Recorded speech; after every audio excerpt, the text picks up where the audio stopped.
بسم اللہ الرحمن الرحیم۔ السلام علیکم ناظرین، خلیفہ ہارون الرشید عباسی خاندان کے پانچویں خلیفہ تھے۔ عباسیوں نے طویل عرصے تک اسلامی دنیا پر حکومت کی، مگر ان میں سے شہرت صرف ہارون الرشید کو نصیب ہوئی۔ ہارون الرشید کے دور میں ایک بار بہت بڑا قحط پڑ گیا۔ اس قحط کے اثرات سمرقند سے لے کر بغداد تک اور قفہ سے لے کر مراکش تک ظاہر ہونے لگے۔ بارش نہ ہونے کی وجہ سے لوگ بھوک سے مرنے لگے۔ ہارون نے اس قحط سے نمٹنے کے لیے تمام تدبیریں آزما لی۔ غلے کے گودام کھول دیے، ٹیکس معاف کر دیے، پوری سلطنت میں سرکاری لنگر خانے قائم کر دیے اور تمام امراء اور تاجروں کو متاثرین کی مدد کے لیے سرگرم کر دیا، مگر اس کے باوجود عوام کی حالت ٹھیک نہ ہوئی۔ ناظرین، ایک رات ہارون الرشید اس قدر شدید پریشانی کی حالت میں تھے کہ انہیں نیند تک نہیں آ رہی تھی۔ شدید اضطراب کے اس عالم میں ہارون نے اپنے وزیر اعظم یحییٰ ابن خالد کو طلب کیا۔ یحییٰ ابن خالد ہارون الرشید کے استاد بھی تھے اور انہوں نے ہی بچپن سے بادشاہ کی تربیت کی تھی۔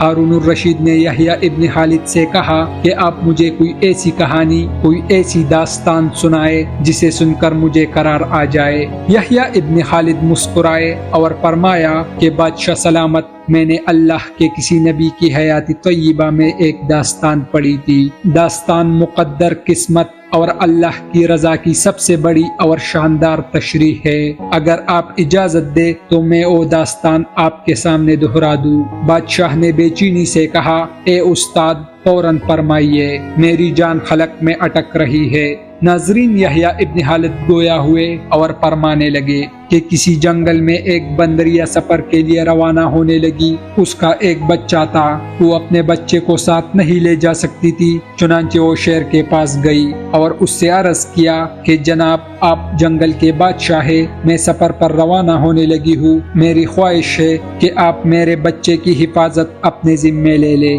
شیر نے حامی بھر لی۔ بندریا نے اپنا بچہ شیر کے حوالے کر دیا اور شیر نے بچہ اپنے کندھے پر بٹھا لیا۔ بندریا سفر پر روانہ ہو گئی۔ اب شیر روزانہ بندر کے بچے کو کندھے پر بٹھاتا اور جنگل میں اپنے روزمرہ کے کام کرتا۔ ایک دن وہ جنگل میں گھوم رہا تھا کہ اچانک آسمان سے ایک چیل جھپٹ کر شیر کے قریب پہنچی۔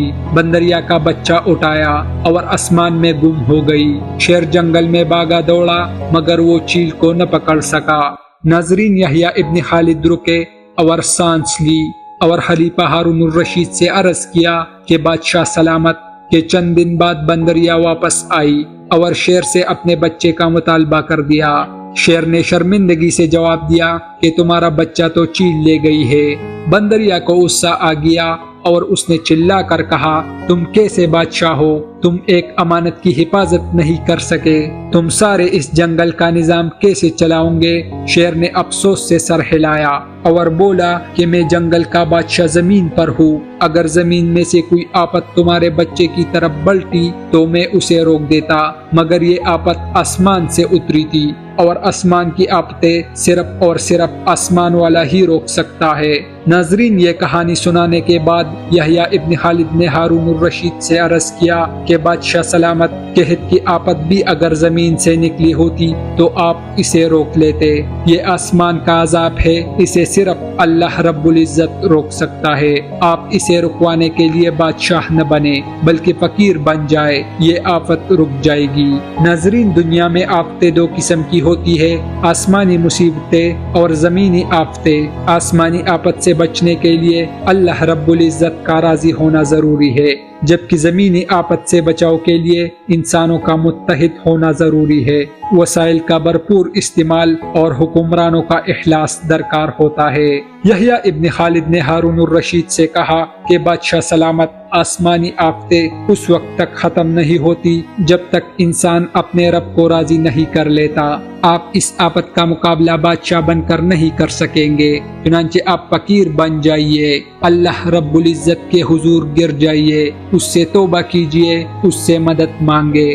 ناظرین، دنیا کے تمام مسائل اور ان کے حل کے درمیان صرف اتنا فاصلہ ہوتا ہے جتنا ماتے اور جائے نماز میں ہوتا ہے، مگر افسوس ہم مسائل کا حل صرف دنیاوی چیزوں میں ہی ڈھونڈتے ہیں۔